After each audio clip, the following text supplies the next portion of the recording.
Student কেমন আছো? I hope প্রত্যেকে শুধু ভালো না ভীষণ ভালো আছো।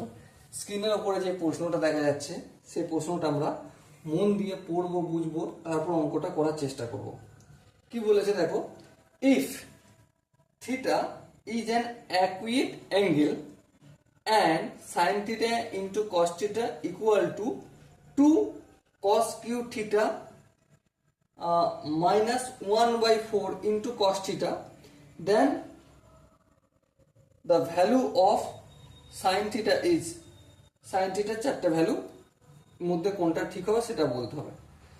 তাহলে দেখো আমাকে কি বলে দিয়েছে, sin theta into cos theta equal to কি আছে, 2 cos q theta minus 1/4 into cos theta.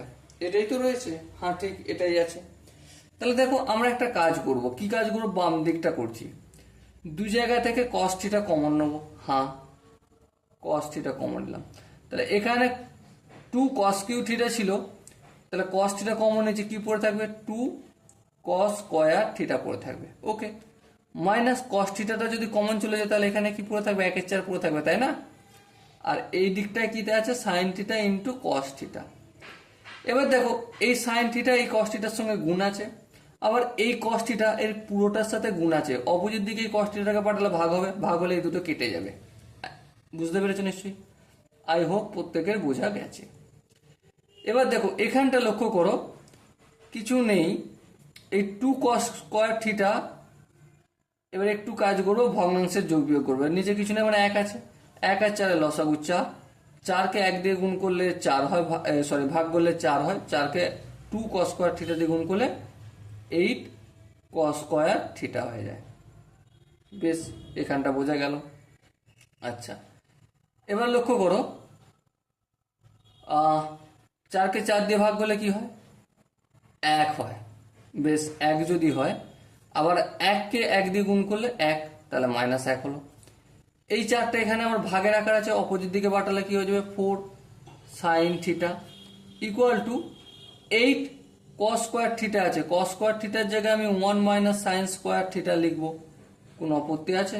না, কোনো আপত্তি নেই। তারপর যেমন -1 বাইরে তেমন লিখে দিলাম। ওকে, সো কি পেলাম দেখো, 4 sin থিটা ইকুয়াল টু 8কে 1 দিয়ে গুণ করলে 8, 8কে মাইনাস সাইন স্কয়ার থিটা দিয়ে গুণ করলে 8 সাইন স্কয়ার থিটা, কিন্তু তার আগে মাইনাস, তারপর -1 যেমন বাইরে আছে তেমন করে দিলাম। সবগুলোকে বাম দিকে আনবো, -8 সাইন স্কয়ার থিটা বাম দিকে আনলে কি হয়ে যাবে, +8 সাইন স্কয়ার থিটা, তারপর 4 সাইন থিটা +4 সাইন থিটা হলো। 8 থেকে 1 বিয়োগ করলে 7 হয়, কিন্তু +7, কিন্তু সমানে বাম দিকে আনলে -7 ইকুয়াল টু 0। এবার ধ্যান দিয়ে লক্ষ্য করো, এটা কোয়াড্রেটিক ইকুয়েশনের মতো দাঁড়িয়ে গেছে, তাই না? ax square plus bx minus c বা প্লাস সি ইকুয়াল টু 0। তাহলে এটা যদি সিদ্ধার্থের সূত্র ফেলি, সাইন থিটা এর ভ্যালু কি হবে, sine theta equal to -b মানে -4 plus minus under root of b square মানে 4 স্কোয়ার মানে 16 মাইনাস 4, এ বলতে 8, সি বলতে -7। ওকে, বাই 2a, 2 ইন্টু 8। এখানটা আই হোপ প্রত্যেকে বোঝা কি গেল, আই হোপ বোঝা গেছে। -4 প্লাস মাইনাস, দেখো 16 যেমন 16 একটু কাজ করে নিই, মাইনাস মাইনাসে প্লাস, 7 8 56, 56কে যদি 4 দিয়ে গুণ করি কত হবে, 56কে যদি গুণ করি 224 হবে, তাই না? 224 আর 16কে যদি যোগ করি সো কত হবে, 240 হবে। আর নিচে 8 দুগুণে 16 যেমন থাকার তেমন থাকলো। বেশ, এবার 240-এর একটা গল্প হয়ে যাবে। কি গল্প? 240 মানে আমি 15 ইন্টু 4 15 60 424, হ্যাঁ ঠিক আছে কি, 240 মানে 15 গুণিতক 4 গুণিতক 4, হ্যাঁ ঠিক। তাহলে এবার লক্ষ্য করো, -4 প্লাস মাইনাস, এই দুটো 4 থেকে একটা 4 বেরিয়ে আসবে, রুটের ভেতরে 15 থাকবে আর বাই 16।